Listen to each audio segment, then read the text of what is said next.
Vamos a dar inicio. Bueno, bienvenidos todos al primer día del ciclo de conferencias de Limápolis 2124. El día de hoy, esta conferencia va a estar partida en dos bloques. En el primer bloque vamos a tener la oportunidad de ver una experiencia local y luego en el segundo tendremos dos casos internacionales. En el primer bloque tendremos la ponencia a cargo del doctor Willy Ludeña, acompañado por su equipo, el doctor Gonzalo Panizo y la arquitecta Betty Chávez. La ponencia está titulada Ciudad y barriada, el orden del desorden, factores probabilísticos, modelación matemática y computacional en el análisis de las estructuras morfológicas de la ciudad popular. El caso de Leticia, 1932 al 2023. Willy Ludeña es arquitecto por la Universidad Ricardo Palma, magíster en arquitectura por la Universidad Nacional de Ingeniería y doctor con especialidad en estudios urbanísticos y de vivienda. Le damos la bienvenida.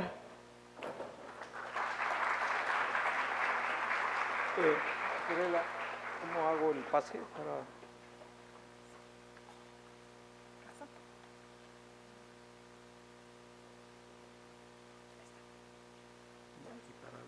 Para ponerlo ya, mejor pongo. Sí. Bien, gracias.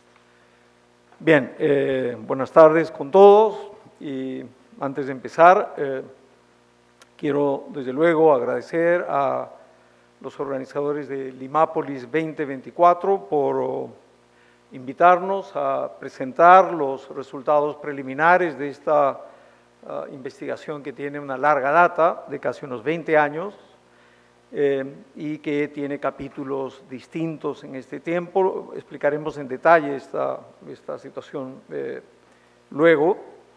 Y me acompañan esta noche porque posteriormente al final haré una referencia escueta de todo el equipo que trabajó en el proyecto, pero en particular esta tarde o noche nos acompaña en la mesa el profesor doctor Gonzalo Panizo García, licenciado en Física por la Pontificia Universidad Católica del Perú y doctor en Matemáticas en el área de probabilidad en el Instituto Nacional de Matemáticas Pura y Aplicada del Brasil, profesor en la Facultad de Ciencias de la UNI y del Instituto de Matemáticas de la misma universidad.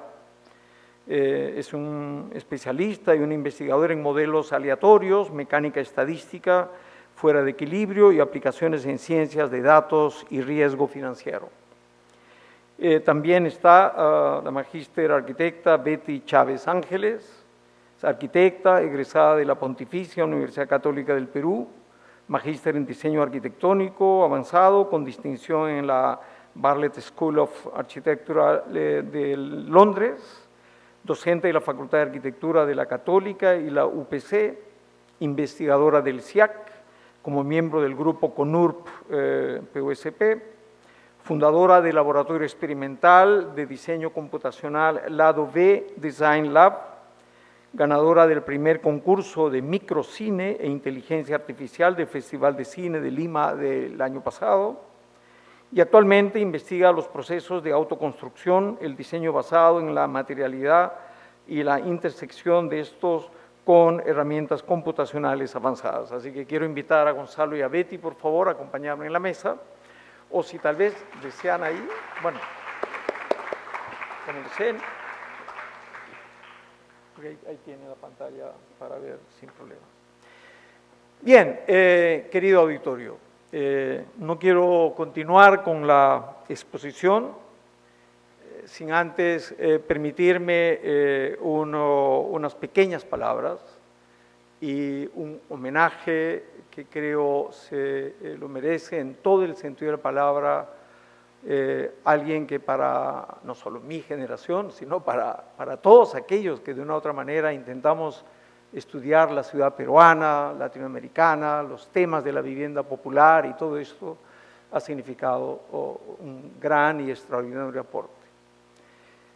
Hay como una primera generación de quienes en el Perú se dedicaron a escudriñar este fenómeno relativamente sorprendente allá por los años 40 del siglo pasado.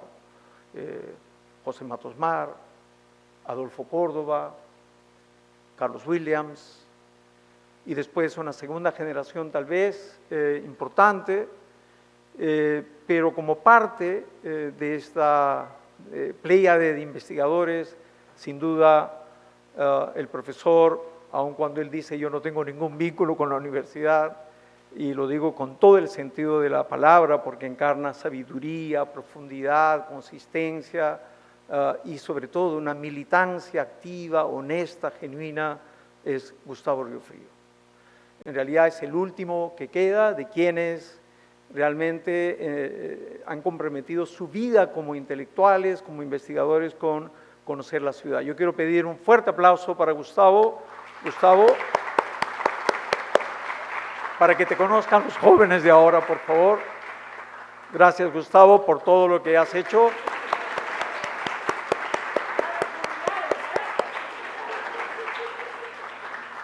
Y para nosotros, sin duda, es un honor tenerlo a Gustavo como comentarista de la ponencia que vamos a presentar hoy en día, ¿no? Entonces, es un privilegio escuchar a Gustavo y su verbo afilado, a ver cómo termina descuartizando nuestra ponencia en pedazos, pero siempre será un auténtico desafío para nosotros. Bien, mire, nadie pretende que esto que vamos a presentar esta noche es una idea nueva, es algo original y que parte de cero, nada por el estilo. Pero a veces las historias que están detrás de una investigación, de un invento, de un descubrimiento, a veces suelen tener tanta importancia como la investigación propiamente dicha. Yo creo que es importante mostrarles un poco lo que desde hace 30 años, por lo menos en lo personal, he tratado de ir buscando como camino para poder entender desde una perspectiva distinta, no necesariamente distinta a la de Gustavo y de otros que investigaron el fenómeno de la barriada, pero tal vez más cerca al enfoque de los arquitectos y urbanistas en relación al tema, ¿no? Y eso es un poco lo que pasó hace más o menos 30 años, cuando empecé con la idea de escribir una historia del urbanismo residencial limeño en particular, historia que estaba jalonada por fragmentos escritos por, no sé, Víctor Smirnov, o por Miguel Cruchaga Belaunde y muchos otros, pero que de algún modo daban cuenta solo de la urbanística, digamos, formal y oficial, la urbanística del Estado,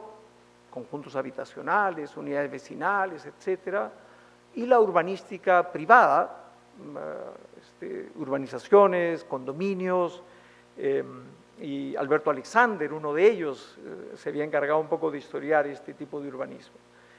Y yo pensaba que no se puede hacer una historia urbanística integral e integradora prescindiendo de un fenómeno absolutamente fundamental en ese tiempo como es esto que llamamos barriadas, y que en términos históricos implicaban una tradición urbanística que estaba siendo estudiada de una manera parcial, ¿no es cierto? Y efectivamente estas tres tradiciones, el urbanismo privado, estatal y de barriadas, constituyen en lo esencial, en función del promotor de base, aquello que podríamos llamar la urbanística residencial de nuestras ciudades. Pues bien, pero este fenómeno fue entendido desde dos perspectivas distintas. Es curioso, fíjense ustedes.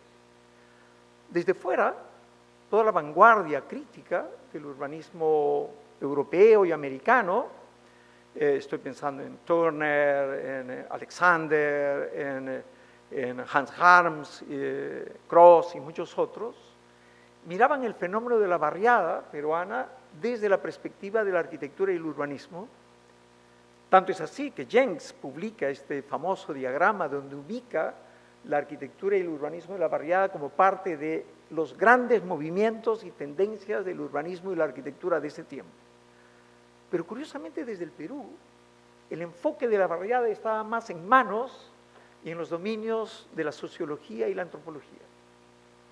Yo creo que esas dos miradas de pronto han alimentado un debate que a lo largo de en los años 40, 50, 60, 70 y final del siglo XX, no permitieron, desde mi punto de vista, desarrollar una lectura histórica de la evolución urbanística de la barriada peruana. Y efectivamente, voy a pasar muy rápido, si uno empieza a ver las contribuciones de Matos Mar, desde su famoso informe del 55, el trabajo de Adolfo Córdoba, en realidad, como pongo en el subtítulo, el urbanismo siempre estuvo presente, pero también ausente. Presente porque había una cartografía urbana en cierne, absolutamente inaudita para entender la ciudad, cómo vamos a hacer planos de barriadas, esos son manchas que había que estar ahí, y el libro de Matos Mar ya consigna planos de barriadas, y hay toda una etnografía de cada una de ellas, y efectivamente, como en el propio libro de Matos Mar, también se permite, sobre todo para Ciudad de Dios, hacer como una tipología de las viviendas de Ciudad de Dios. Había urbanismo, pero curiosamente en la famosa data que consigna en su libro, no hay ninguna información de carácter urbanístico. Es año de invasión, año de reconocimiento legal, número de familias, si tenía tal cosa, lo otro, etcétera. Ningún dato sobre área libre de las barriadas, sobre el área y el aporte de vías, ningún dato sobre área promedio de lotes de barriada, es decir, sin esos datos no se puede tener un perfil urbanístico de la barriada. Eso para casos específicos. Los que introducen una lectura efectivamente, digamos, arquitectónica y urbanística es esta generación de arquitectos que vienen de fuera para descubrir algo que en ese momento, como diría Jenks, era la meca de la contracultura urbanística y que la barriada encarnaba ese sentido de libertad romántica, de hacer lo que uno quiere, construir lo que uno quiere en la barriada, y efectivamente desarrollaron como arquitectos una lectura más espacial, tipológica de la vivienda, una caracterización preliminar del formato urbanístico y cosas que también se ve en el famoso libro de Benévolo, planos del Agustino, de Mendocita y etc.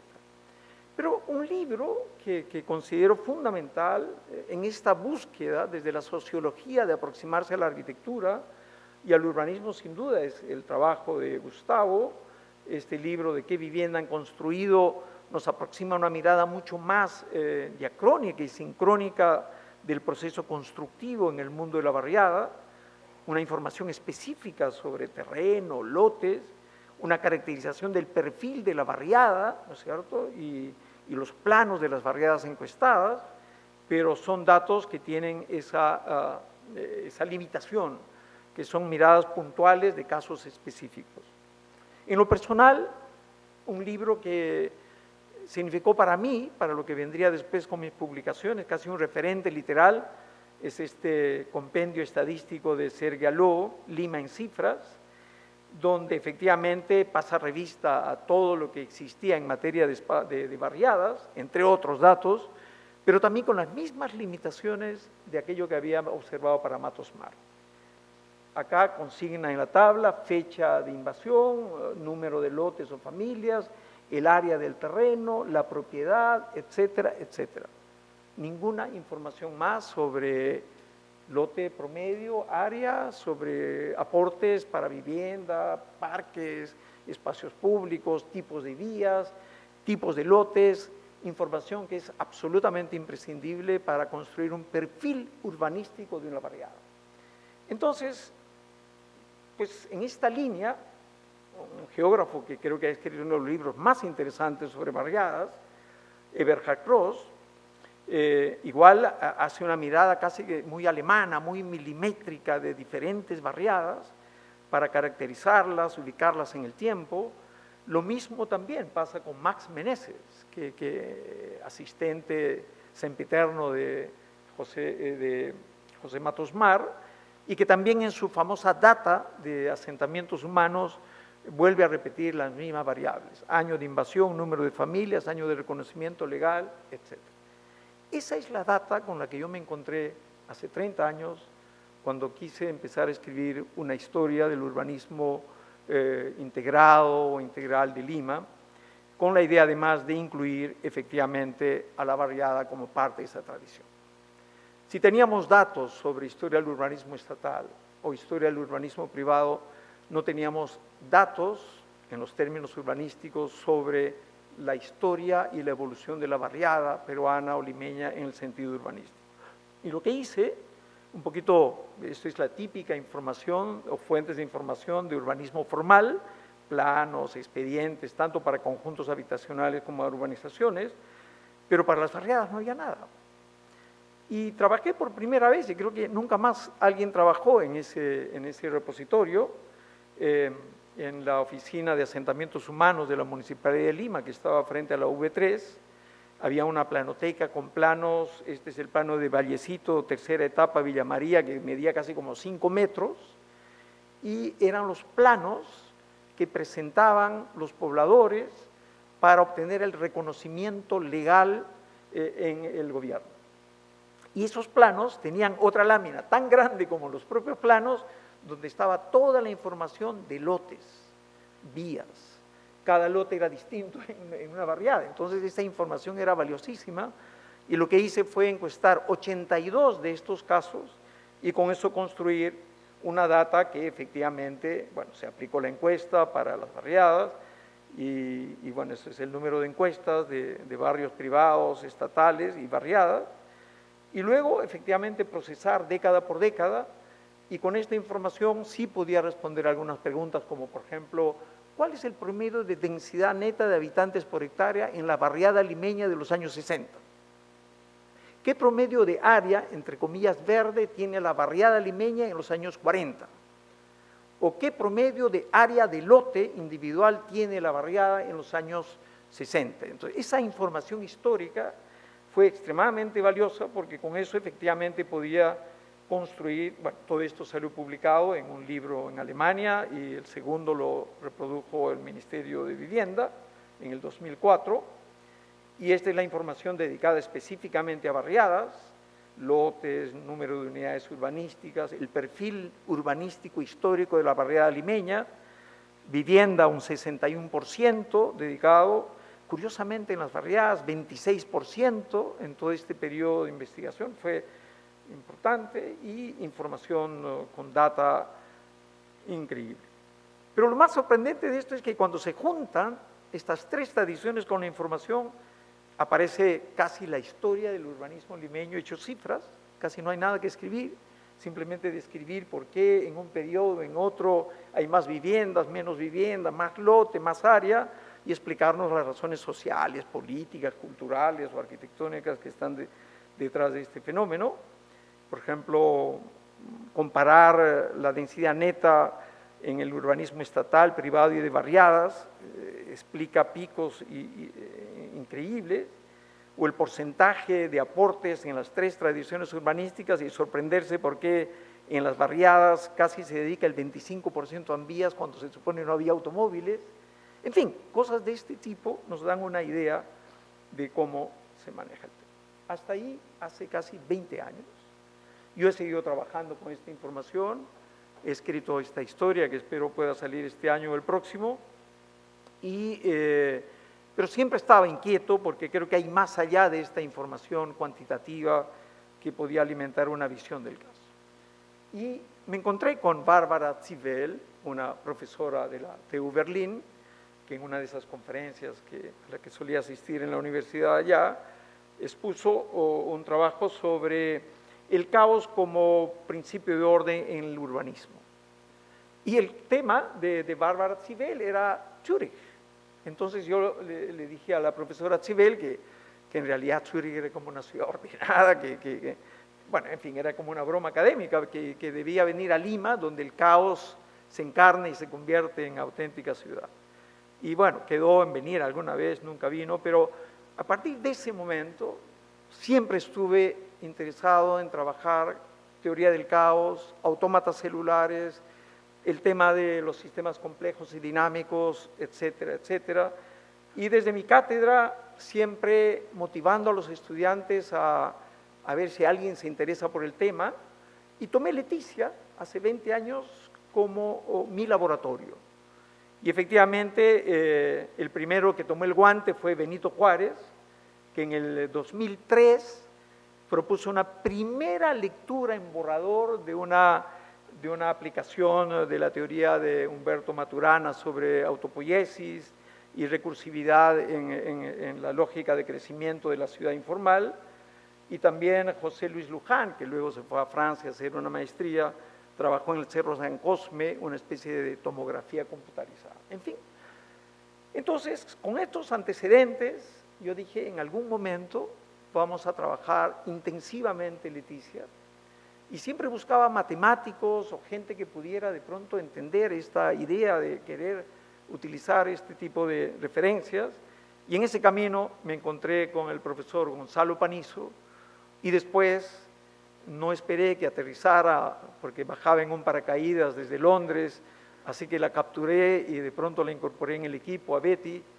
Y quiero decir que más allá de un fondo que tuvimos en el 2019, que permitió un poquito un ayornamiento del tema, hoy en día estamos involucrados en un proyecto de investigación oficial, además muy Universidad Nacional de Ingeniería, que no tiene fondos monetarios.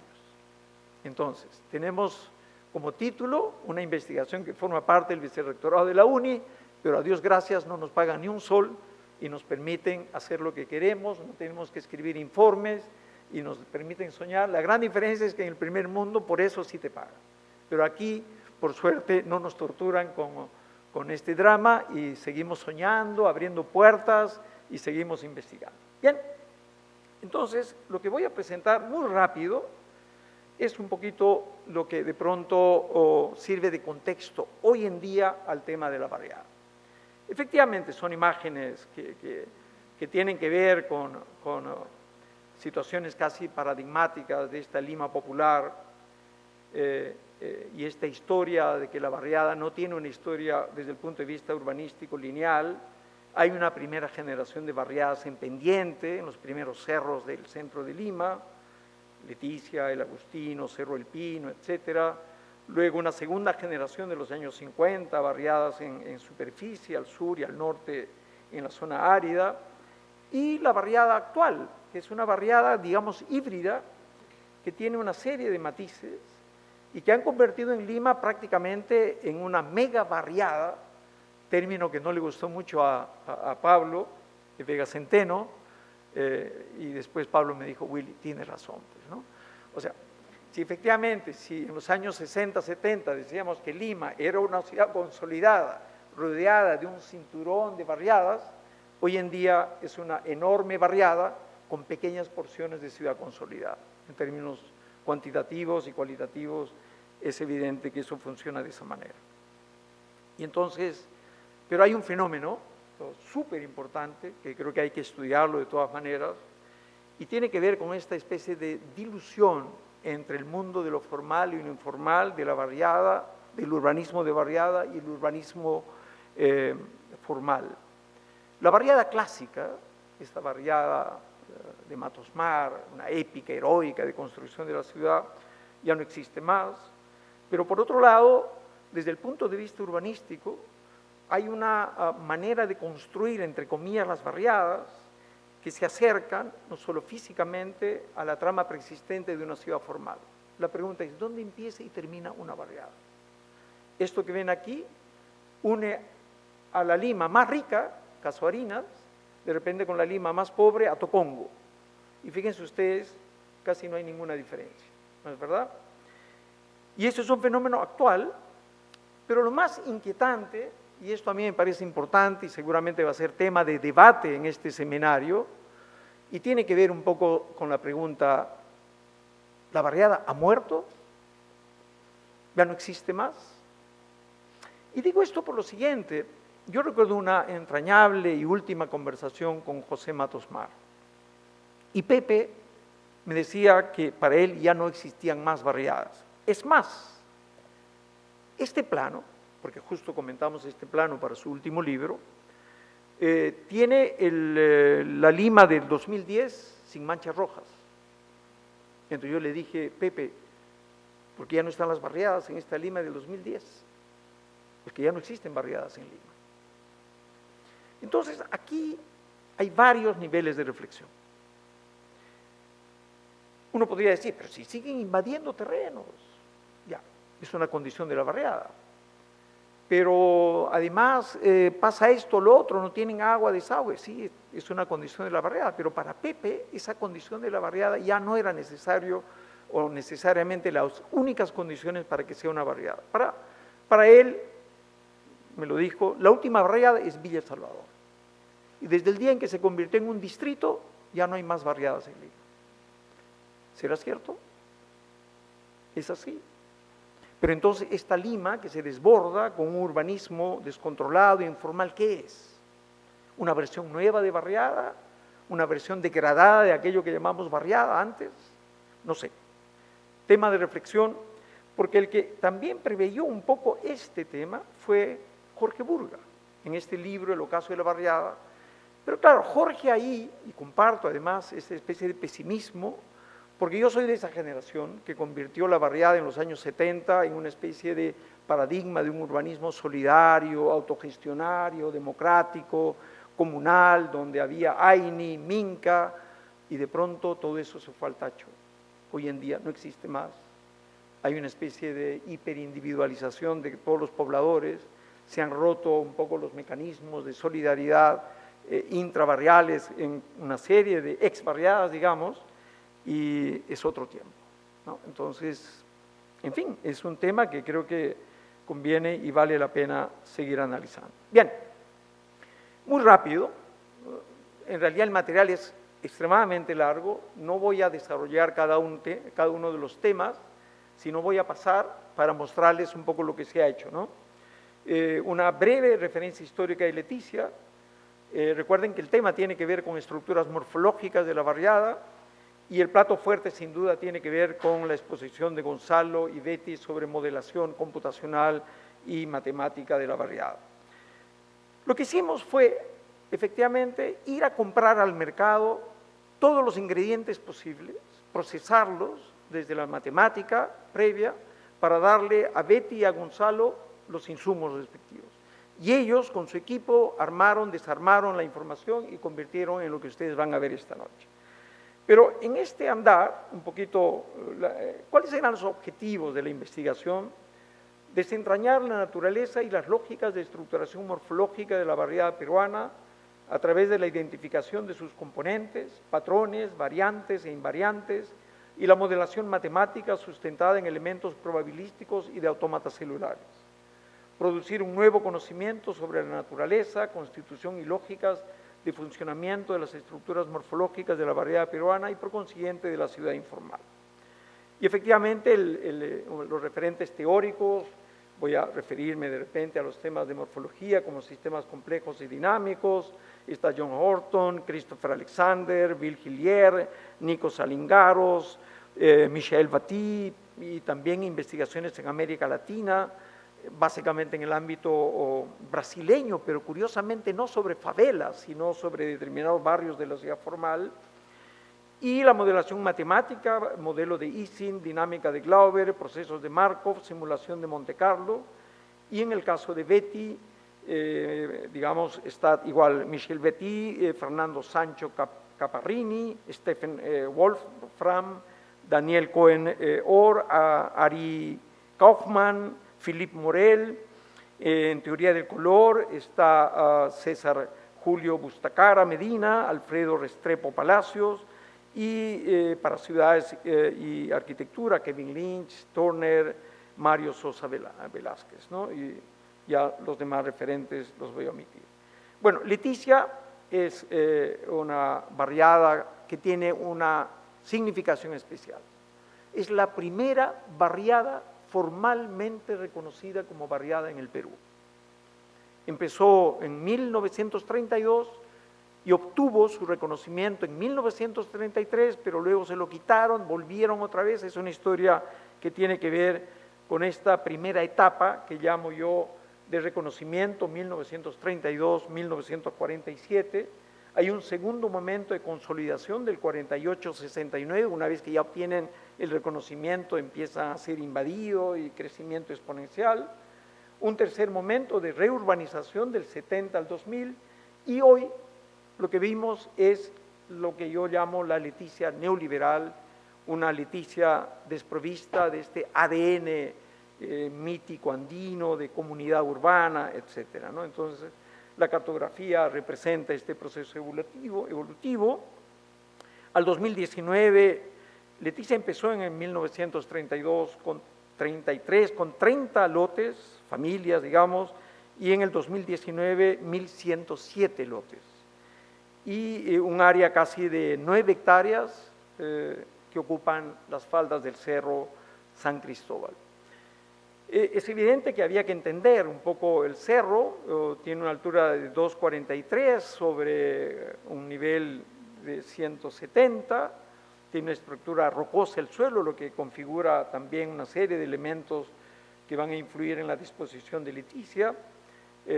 Claudia Tomateo, egresada de la Católica, que está en Harvard ahora, o en Columbia, que está haciendo el doctorado, se encargó de hacer un estudio minucioso de toda la configuración del Cerro San Cristóbal para un poco explicar y establecer las iteraciones y correlaciones entre ese tema de la pendiente y todo lo demás, lotes, manzanas, usos, vías, parques, etcétera, ¿no? Ya no voy a leer las conclusiones. La investigación empezó con una encuesta de 705 familias, hogares, un buen porcentaje, casi el 63%. Tuvimos suerte de acceder a todas las viviendas de Leticia, porque además ofrecimos planos gratis a todos los pobladores, así que de un día para otro tuvimos una cola enorme ahí, bueno, cumplimos con hacerle los planos a todos los pobladores, eso nos permitió confianza, acceder a cada vivienda y tuvimos efectivamente un análisis de todo lo que significa Leticia como comunidad, una comunidad con casi 35% de población joven y una serie de rasgos que tienen que ver con una situación distinta a la Leticia original. Hay internet, cable, un mercado inmobiliario de alquiler interesante dentro de Leticia y una población que estaba en un 0,08 de decrecimiento en los últimos años, incluso antes de la pandemia, ¿no? Entonces, aquí está cartografiado toda la información social y también una correlación, ya empezamos a utilizar, digamos, tecnología informática que nos permite correlacionar múltiples variables, como en este caso edad, género, edad, pendiente, en qué lugar del cerro se ubican más jóvenes, más viejos, o gente incluso con problemas de discapacidad, porque eso tiene que ver con el tema de la trama viaria. Y el trabajo de sobreanálisis morfológico, que es el plato fuerte, digamos, de la investigación, implicó todo un análisis, misma tomografía computarizada axial, nunca una barriada, ni siquiera un barrio formal ha sido objeto de un análisis tan minucioso y pulcro como el que ustedes están viendo. Y siempre lo planteé desde el principio, que es casi como un esfuerzo de dignificación de la cartografía referida a una zona de la ciudad que era tradicionalmente discriminada o excluida, ¿no?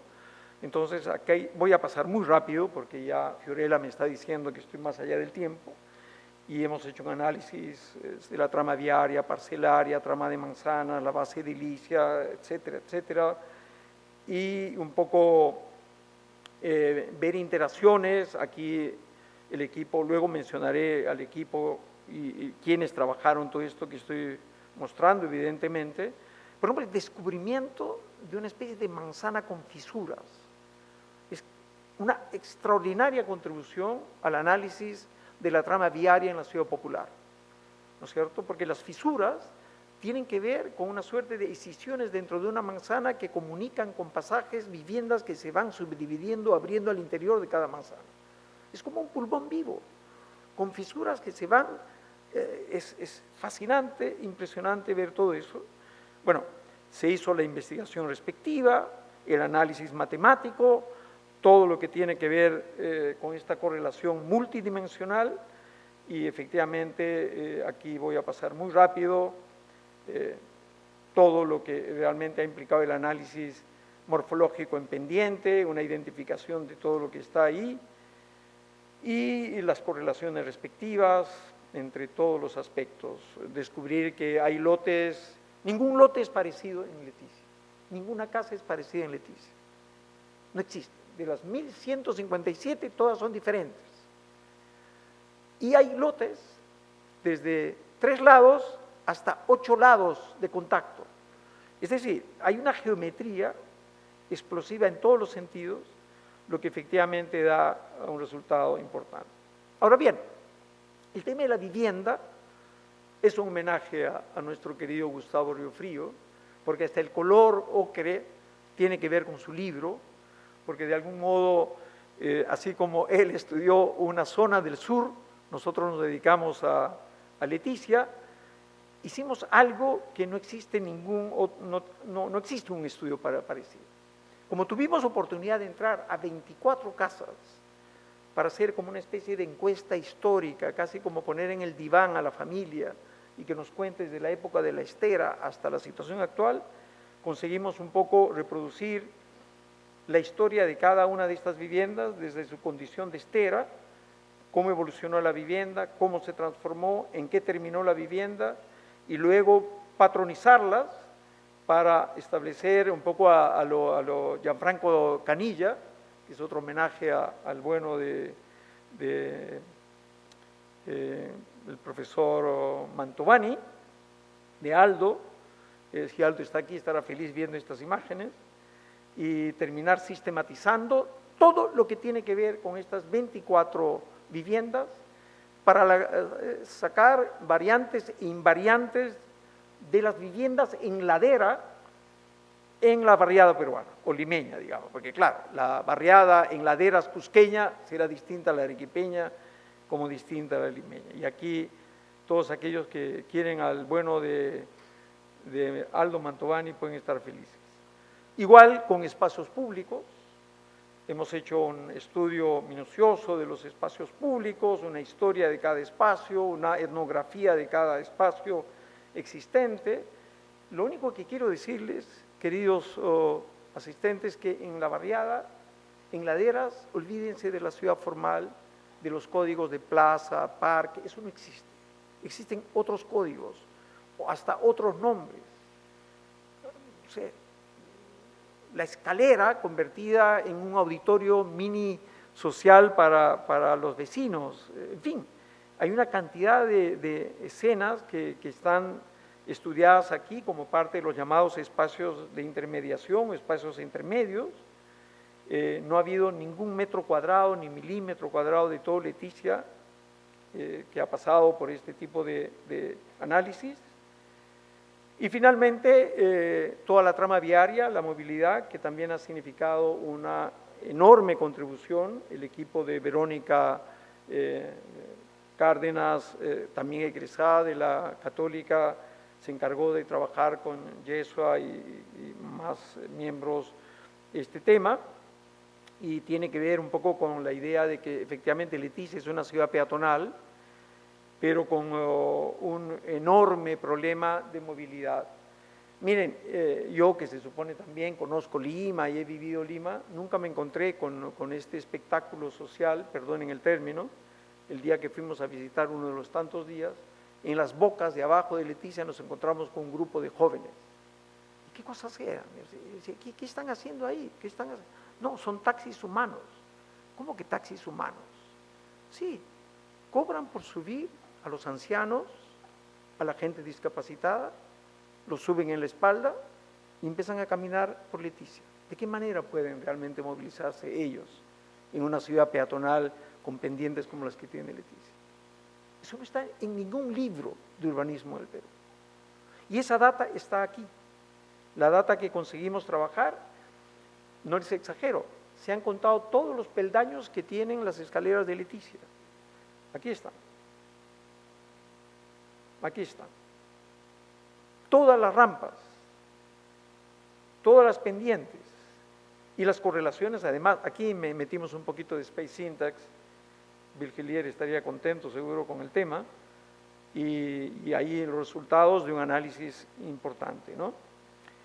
Y bueno, aquí el equipo también de Yeshua, de Cristian, Angeli, quisimos hacer como una síntesis de síntesis, poner todo esto que acabo de mostrarlos ya en números, como creando el puente para Gonzalo y Betty, y efectivamente esto ya es pura matemática y nos lleva a estos dos modelos que van a ser expuestos ahora. Así que, Gonzalo, por favor.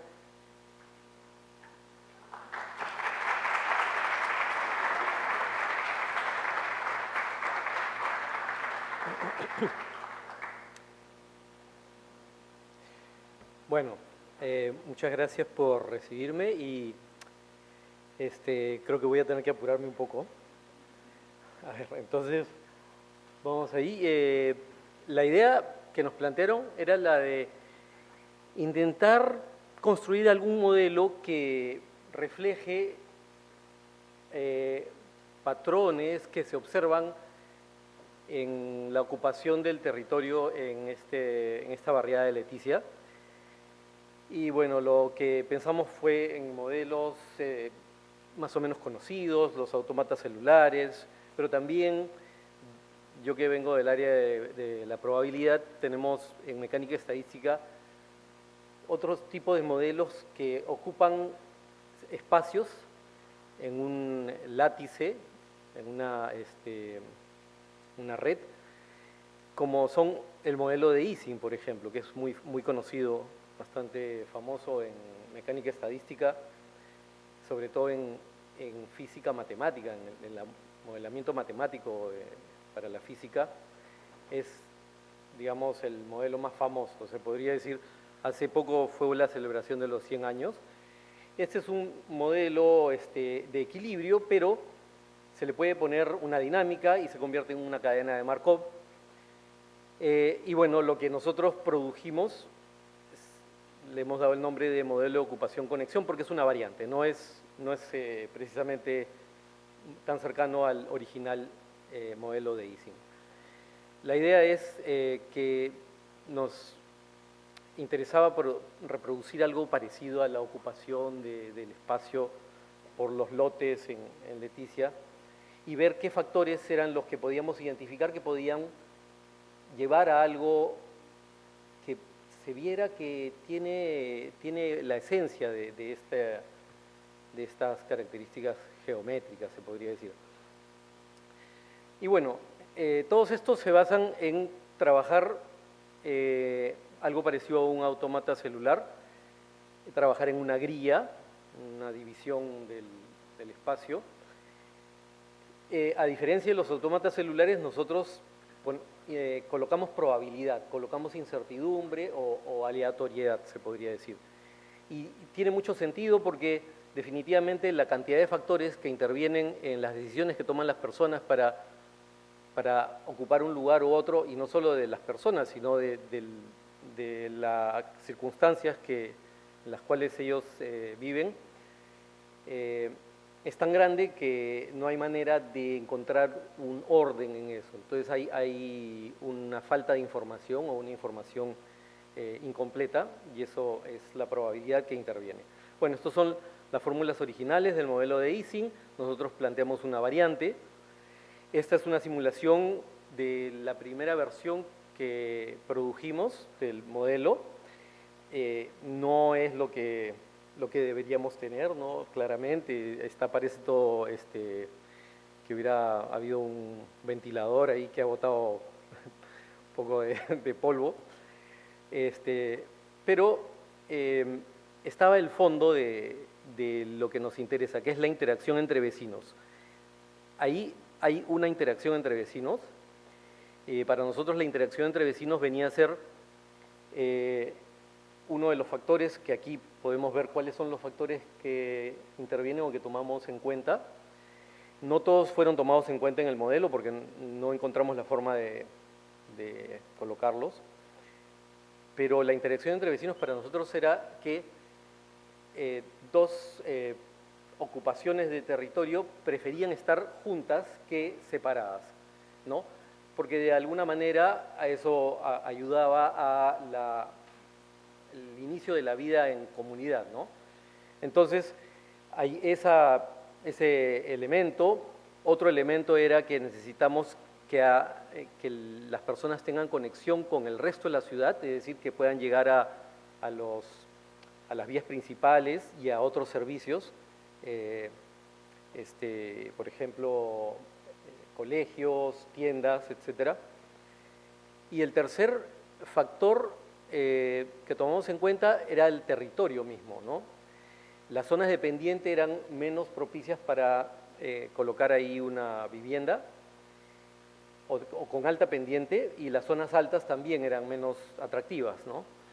Entonces, bueno, ahora sí comenzaron a aparecer algo que se podría decir estas como lotes perdón, manzanas deformes con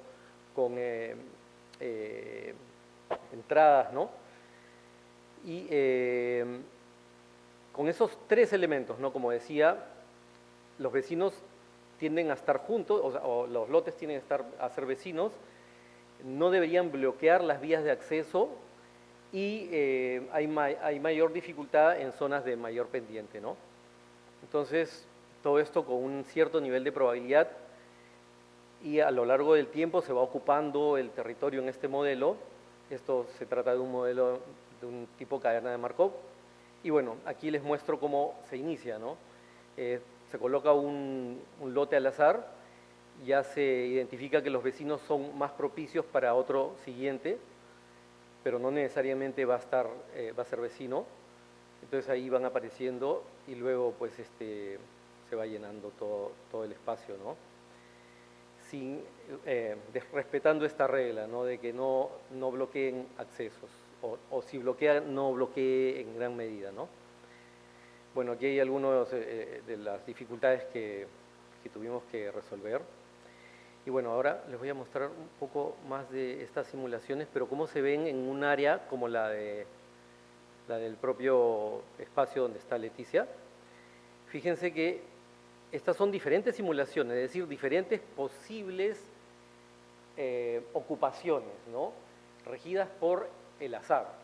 Entonces, esta es una, aquí hay otra que es diferente, otra más, otra, todas son distintas, tienen variantes, y son resultado de todo del modelo y del azar. Sin embargo, todas comparten una especie de estructura común, ¿no? Que es esta, que en cierta manera refleja lo que observamos en Leticia. Algunas conclusiones, por último, que puedo mencionar. Los elementos centrales del modelo tienen un carácter general. Esto permite interpretar no solo casos como el de Leticia, sino también otros similares. Es decir, estas ideas da para modificarlas y adaptarlas a situaciones similares. Modelos matemáticos que conocíamos no permitían que haya una evolución en el tiempo. Este sí lo hace. Y bueno, quiero mencionar que el objetivo principal fue el identificar los factores predominantes en el ordenamiento o desorden observado en la ocupación del territorio. Como mencioné, para nosotros fueron importantes estos tres factores que ya les había mencionado, ¿no? ¿Son importantes? Aparentemente sí, porque producen el resultado parecido a lo que queríamos, ¿no? Todavía esta investigación está en una etapa muy preliminar. Yo creo que hay bastante más que hacer aquí, y bueno, invito a todos los que estén interesados en conversar al respecto y pensarlo de nuevo.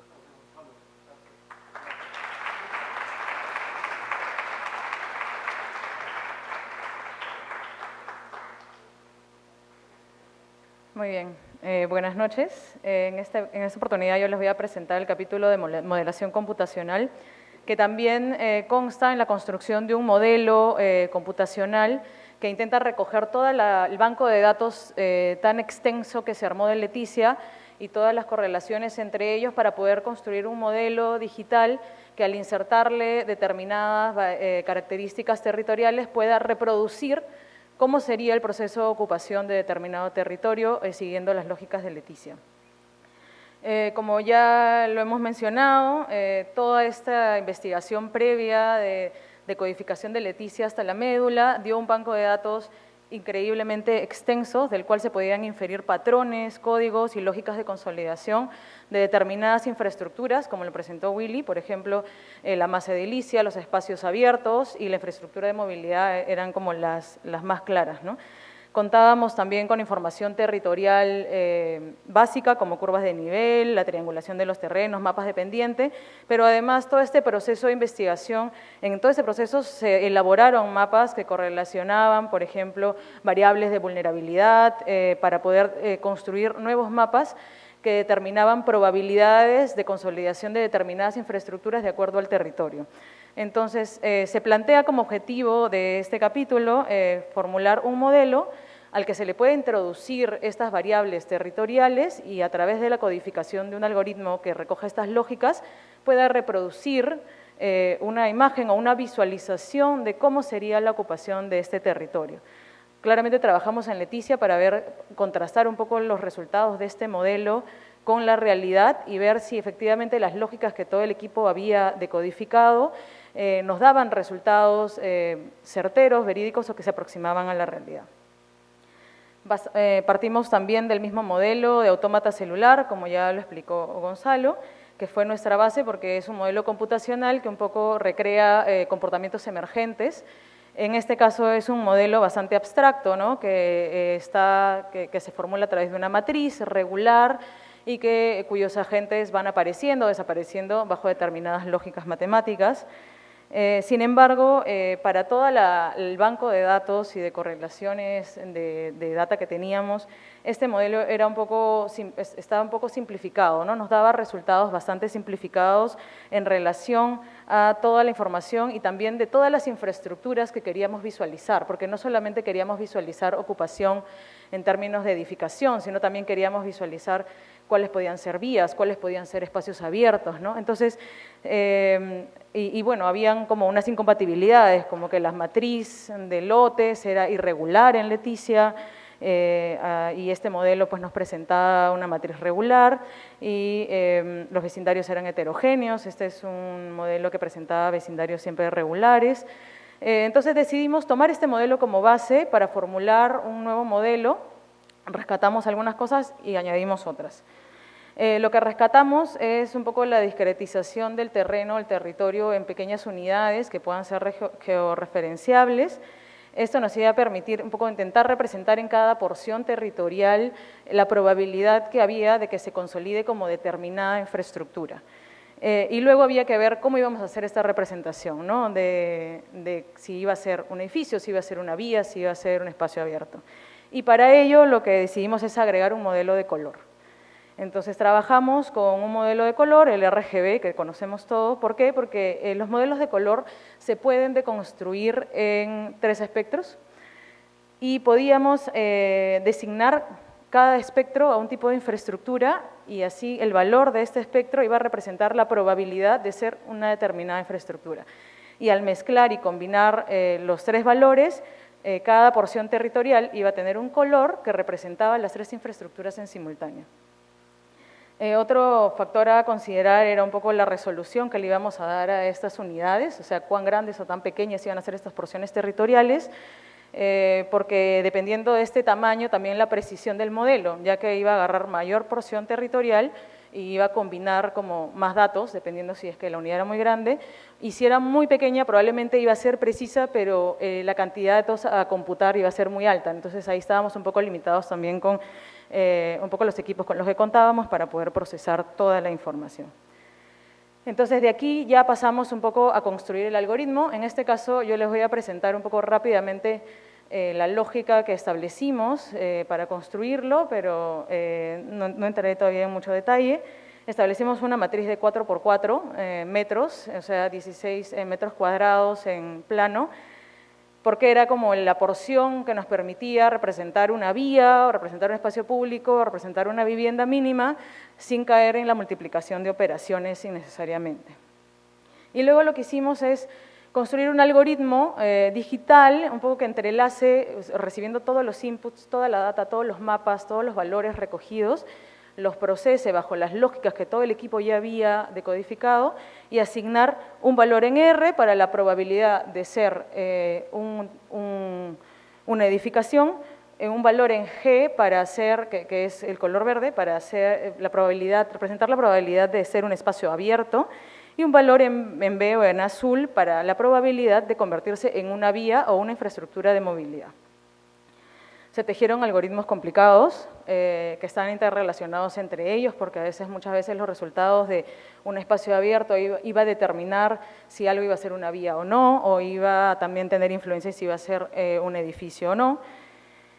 Y se fueron asignando valores en R, G y B, ¿no? Entonces tenemos el mapa con sus determinados valores con los espectros separados, y luego al fusionar estos tres valores y darnos un solo color, fue un poco los resultados que empezamos a obtener, ¿no?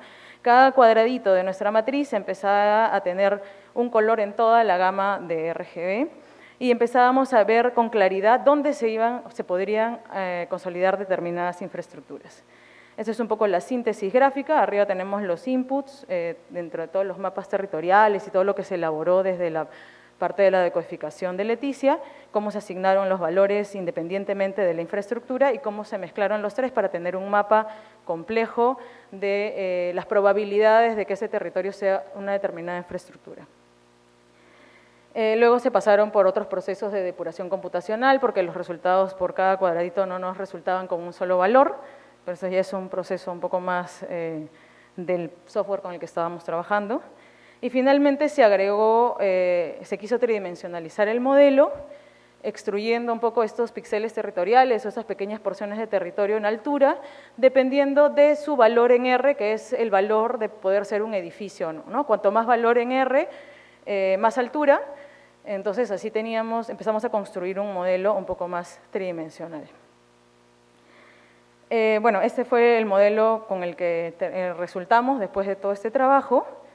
Y acá algunas conclusiones. El modelo nos daba áreas que parecía que claramente se iban a consolidar en determinada infraestructura, ¿no? O sea, el modelo nos demostraba bastante claridad en determinadas porciones territoriales, y también mostraba determinadas precisiones dependiendo de la infraestructura que estábamos estudiando. Vimos que la infraestructura de la masa edificada era bastante precisa en términos de contorno. Luego, los espacios abiertos también tenían una precisión interesante. Las infraestructuras de movilidad eran un poco más complicadas, porque como son lineales, su posición precisa en el mapa tenía mucha más variación con la realidad.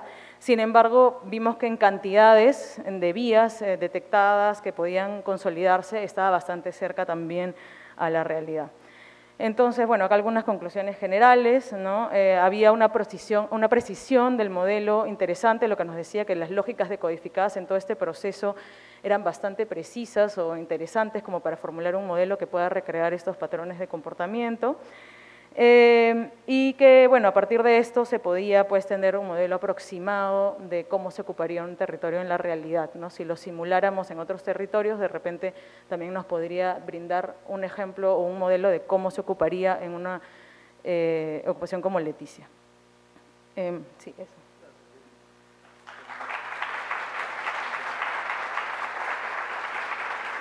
Bien, a modo de conclusiones, efectivamente podemos decir que no existe una barriada como sinónimo de desorden, sino que ese desorden es otra forma de orden. Por eso la conformación de Leticia no es una expresión de un urbanismo informal, caótico, desordenado, representa un sistema complejo y dinámico de variancias e invariancias, patrones identificables y sistematizables, así como estructuras aleatorias codificables. El modelo matemático desarrollado representa un primer esfuerzo de modelamiento de una diversidad de posibilidades que pueden ser aplicadas para desentrañar los diferentes aspectos de los sistemas urbanos complejos y dinámicos como Leticia. En realidad, este es un primer paso de algo que quisiéramos seguir investigando, con la idea de que en algún momento podamos formular un modelo de la ciudad popular o de barriadas para el caso de Lima, en laderas específicamente, y validar este trabajo con el Agustino, con Cerro El Pino, etcétera, y tener por lo menos un panorama de esas variancias e invariancias, ¿no? Esa es un poco la idea, pero yo creo que lo que se ha hecho con Leticia es un buen fundamento que nos permite ese tipo de información. no quiero terminar sin antes, efectivamente, señalar algunos aspectos del equipo de trabajo, porque en realidad esto sí es un auténtico y genuino voluntariado académico. Habíamos pensado en pasarlo al escenario, pero voy a pedir, por favor, que se levanten un poquito. Primero, el equipo de investigadores está, bueno, el que habla, Gonzalo Panizo, José Carlos Guapaya, profesor que está en la Federal de Bahía ahora, Claudia Tomateo, ya dije, María Verónica Cárdenas, Betty Chávez y Milton Marcelo. La coordinación ejecutiva de quienes llevan el día a día de la investigación es Joshua Roy Vázquez, Lourdes Victoria, Gisela León y Daniela Perleche. Y la asesoría en el trayecto de estos años hemos contado con comentarios de Costa Matei, de Hans Harms, de Brenda Quirós, de Diana Torres, de Sharon López, de Solángel Fernández, de Benito Juárez, José Cruz Cabrera, de Aldo Mantovani, Akei Mijiga y Gary Leggett, ¿no? Y de estudiantes que ya no lo son ahora porque son egresados, Angelí Espinosa, Cristian Cajahuanca Basilio, Pablo González Cárdenas, entre muchos otros que han colaborado y continúan colaborando en el proyecto. Algunos de ellos están acá y quiero pedirles, por favor, va a ser imposible que suban acá, que se paren un poco porque quiero pedirles un aplauso para este equipo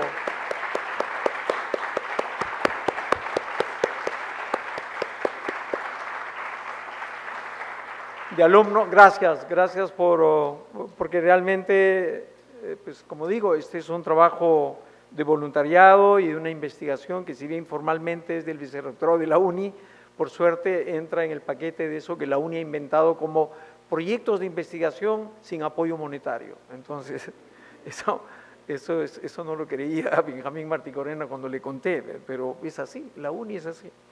Bien, gracias por todo. Gracias por todo.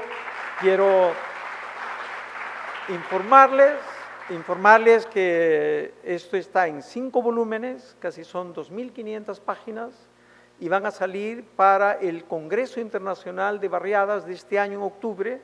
Lo vamos a presentar y va a estar descarga gratuita, desde luego. Esa es un poco la idea. Gracias.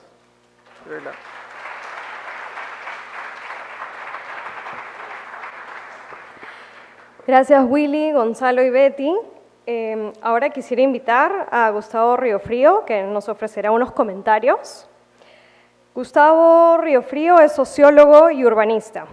Sus trabajos se centran en el estudio de asentamientos informales y viviendas sociales.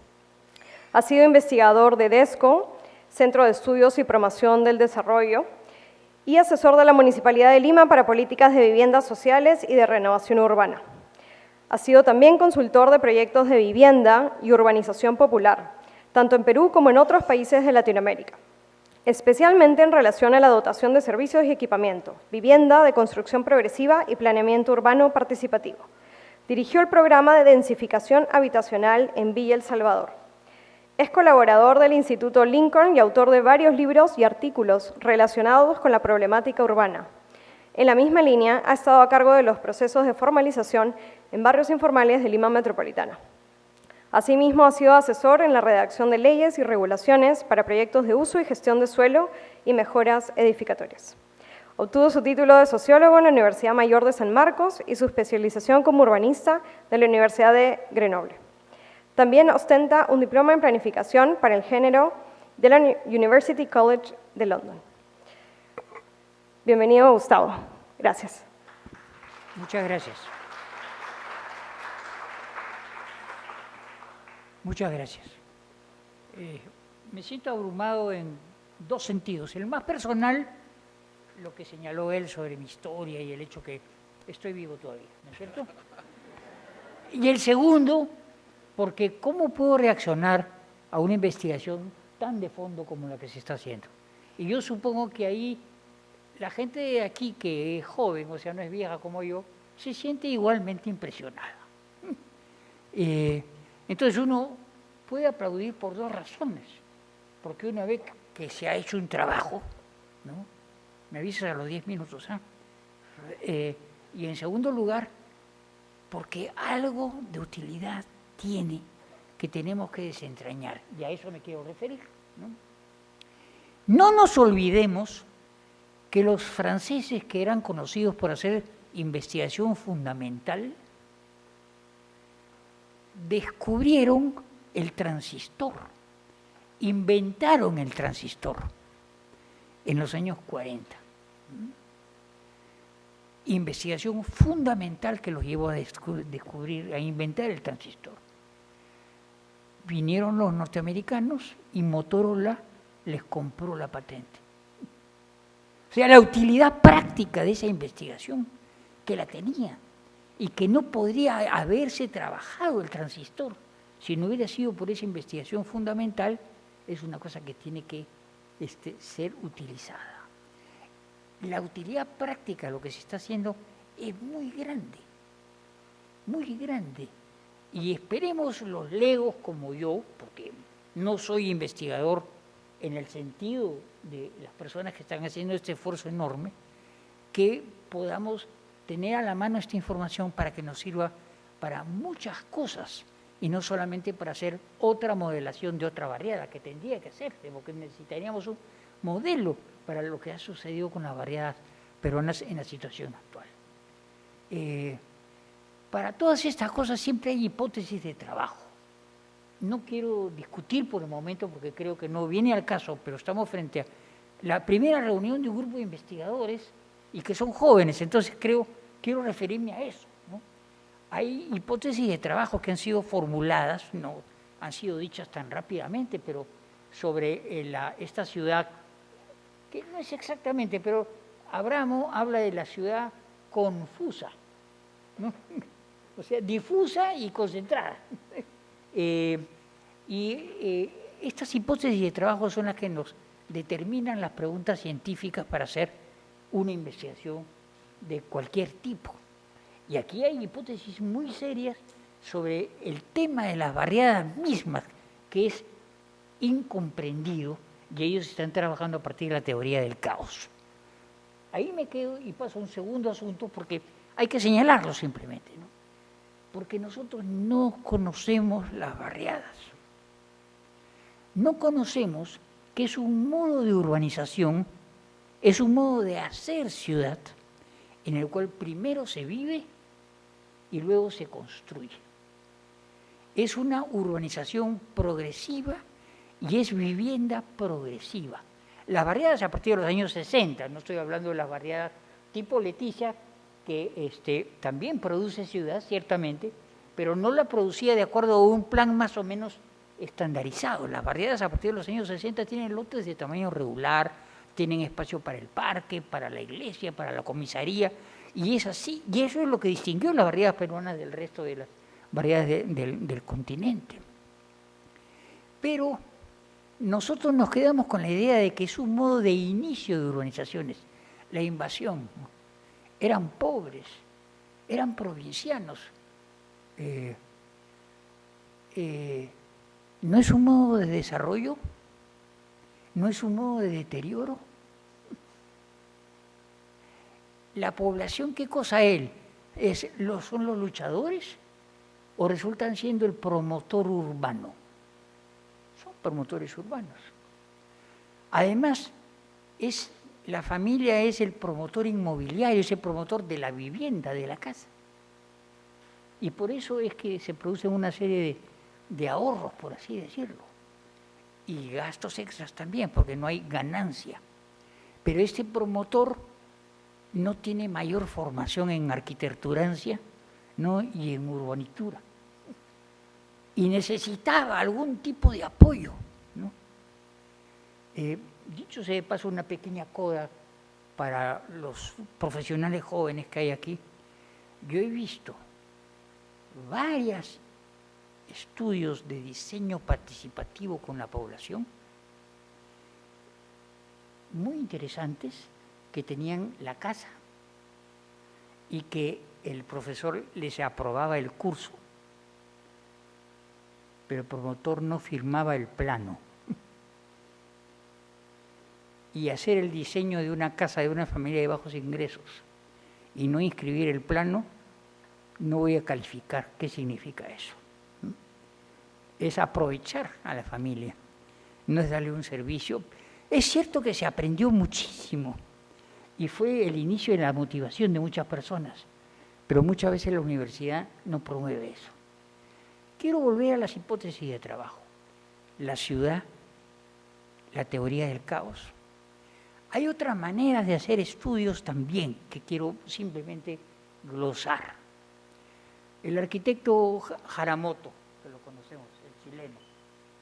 Haramoto, con una paciencia oriental, en los años 70 y 80 se dedicó en Chile a hacer los planitos de todos y cada uno de los proyectos de vivienda de Chile, de vivienda social auspiciados por el Estado. Entonces tienes un catálogo y un análisis en que decía por dónde estaba bueno, por dónde estaba malo, cuáles son los problemas. Esa era la hipótesis ahí, era necesito no solamente hacer el track de toda la vivienda producida, lo que necesito es simplemente saber qué cosa se ha hecho bien y mal y por qué. Eso no lo tenemos en el Perú. De hecho, hay 3 tipos distintos de unos edificios en San Juan de Miraflores, el mismo plano de distintos procedimientos constructivos. Se hizo una evaluación que no aparece. Si nosotros pudiéramos visitar esos edificios y evaluar el que fue, ¿cómo se llama? Distintos tipos, ¿para qué entro en el detalle en este momento? Esa es una hipótesis. En el caso de qué vivienda han construido, la historia es muy sencilla. Yo trabajaba en Francia. John Turner me invitó al DPU a dar una exposición. Él habla muy bien de las barriadas y esto, ¿no? Entonces, yo le hice una exposición a los alumnos del DPU que se llamaba Las barriadas de John Turner hoy día. Porque la gente construía sus viviendas, pero sus viviendas, malditas sean, nunca terminaban de estar construidas. Y en nuestros días esas viviendas se están transformando en tugurios. Porque era una vivienda que nació como unifamiliar y se está transformando en multifamiliar. Podemos hacer muchísimas cosas. La pregunta está lanzada. Y no como he recibido en El Salvador, hemos recibido gente que quería hacer una tesis sobre hacer un módulo de vivienda de segundo piso. No tenía nada más remota idea que la casa del costado se había construido un modo distinto que esta casa que querían hacer módulo. No hay módulo de vivienda posible que hacer en viviendas que se han construido cada una, no, a pesar que hay análisis estructurales similares. Entonces, de ahí vino la idea de qué vivienda han construido. Y el comentario que ese lo escribí yo, no Jean-Claude, sobre las viviendas, es un comentario pues baladí de un sociólogo, ¿no? Y un urbanista, pero no de un arquitecto, ¿no? Por eso es que creo que hay hipótesis de trabajo que nos deben llevar a hacer estudios y hay resultados aplicables de pedir cuando se termine ese estudio y se publique en las 1500 páginas, ¿no es cierto?, para tener información sobre las barriadas y de este tipo de barriadas, ¿no? Por último, y no me paso del tiempo, por respeto a lo que viene y por respeto de que no estoy en capacidad de opinar sobre las palabras, términos que no he entendido, además, el maestro modelador me ha dejado en pindinga, como se dice, ¿no es cierto? Pero aprecio eso, aprecio y respeto eso. Tenemos muchas confusiones sobre las barriadas. Les leo lo que dice el documento oficial sobre barriadas publicado por el Ministerio de Vivienda en 2012. Barrio urbano marginal. En adelante, boom. Núcleo urbano caracterizado por presentar altos niveles de pobreza monetaria y no monetaria y carecer total o parcialmente de servicios de infraestructura y de servicios y equipamiento. Es una vez una información por el momento inicial. No tenía servicios, eran inmigrantes, eran pobres, no tenía la menor ni la más remota idea que dentro de esos migrantes pobres podía haber gente que iba a tener recursos, que iba a construir bien su casita, que le iba a hacer mal o como sea. Se había quedado en la fase inicial de la barriada. Y no prevén que ahora se está tugurizando. Dicho sea de paso, en Colombia tugurio es lo que nosotros decimos barriada. Y lo que nosotros llamamos tugurio es lo que normalmente se conoce como slum, ¿no? Vivienda antigua, decadente, hacinada. O sea, los términos son... Entonces, voy a definir la barriada por el momento inicial para un profesional de la ciudad, de la arquitectura y del urbanismo, ¿no? Es definir a niño o a hijo, a ser humano, una persona que nace cagándose, ¿no es cierto?, y llorando todo el día, y buscando la teta de la mamá, ¿no es cierto? O sea, esa es una descripción por el inicio, no por el proceso, no de la modalidad de urbanización que es. Otra confusión, los títulos de propiedad, eso que se han dado, y todos. Los títulos de propiedad, ¿sobre qué son? La formalización. ¿Es sobre el lote o es sobre la casa? ¿Saben ustedes? Yo a la señora de Naciones Unidas, yo tenía que hacer un trabajo en Nairobi, entonces pasé por la oficina de Naciones Unidas, la responsable del seguimiento de los objetivos del milenio, que era una señora del Cairo, me invitó a almorzar y me habló de los títulos de propiedad, porque ella seguía eso, no formalización de la propiedad. Le dije, ¿de la casa o del terreno? ¿Y saben qué me respondió la señora? Ya me gané el almuerzo. No tenía la más remota idea de qué título de propiedad estaban entregando. Aquí, cuando se reconocía una barriada, se les daba seguridad en la tenencia del suelo, aunque no título de propiedad. Y ahora dicen que se está formalizando con los títulos de propiedad la propiedad de la casa. No. ¿Acaso alguien ha ido a ver la estructura de la casa para ver cómo está? Para ver si se demuele, ¿no? O si se mejora. No. Autoconstrucción. Autoconstrucción es un término muy mal entendido, muy mal comprendido. En realidad, una persona es autoconstructor cuando procesa en última instancia el proceso de construcción. No necesariamente cuando ella pone las manos en el ladrillo y en el cemento, cosa que muchas veces ocurre. Pero eso ha ocurrido en la historia de las barriadas limeñas en el momento de hacer los cimientos y levantar el primer muro. Pero en el momento del techo ya pedían a un especialista. Y por supuesto, el Estado jamás miró eso. ¿O ustedes creen por ventura? Yo he visto el proceso, nos explicó un amigo de Suecia, que autoconstruyó su casa.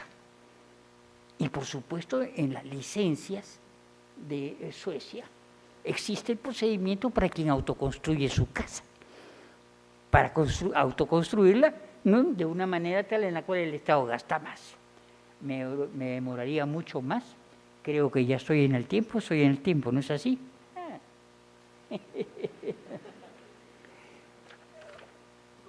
No todas las personas que están acá tienen vocación de investigador o investigadora. Pero todas las personas que están acá, por el origen profesional, tienen vocación de hacer un trabajo en un área urbana.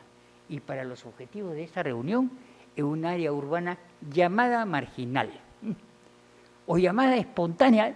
Qué divertido es que la llamen espontánea. Los especialistas o los que vivíamos junto a estos sabíamos cuándo iba a haber una invasión.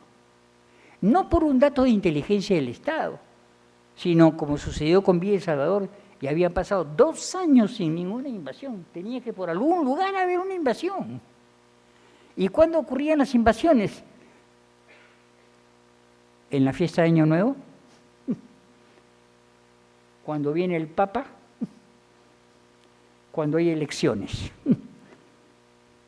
y en verano, porque la familia quería saber si se podían quedar, y entonces si quedaban buscaban un colegio para sus hijos cercano a la zona que se había ocupado o invadido. O sea, el momento de la invasión era tan espontáneo como seguramente para todos ustedes, resulta espontánea la subida y la bajada de la bolsa. Pero son cosas que uno puede prever. Espontánea no tiene ni Michi, ¿no es cierto? El mercado es espontáneo, ¿no? Entonces, dense cuenta, ¿no? Informal es una definición por lo que no es formal. Es como decir marginal, solo que la palabra ya se cambió. ¿Y qué cosa es lo formal? Lo convencional hecho por otros. No podemos formalizar esta manera, no de llegar a un terreno vacío, porque eso ya, no. Peor aún, porque nuestra ciudad, y con eso termino, nuestra ciudad de hoy día ya no se trata de nuevo suelo, de vivienda nueva en suelo nuevo. Se trata de vivienda nueva en suelo ya ocupado.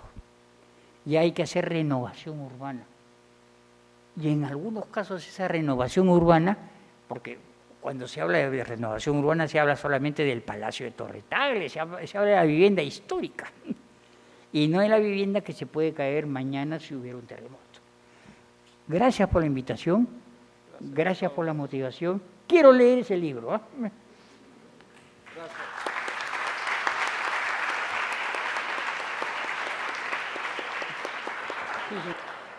Muchísimas gracias, Gustavo. Vamos a tomarnos 5 minutos de receso y retomamos para el bloque 2 de nuestro panel internacional. No se vayan, por favor. Gracias.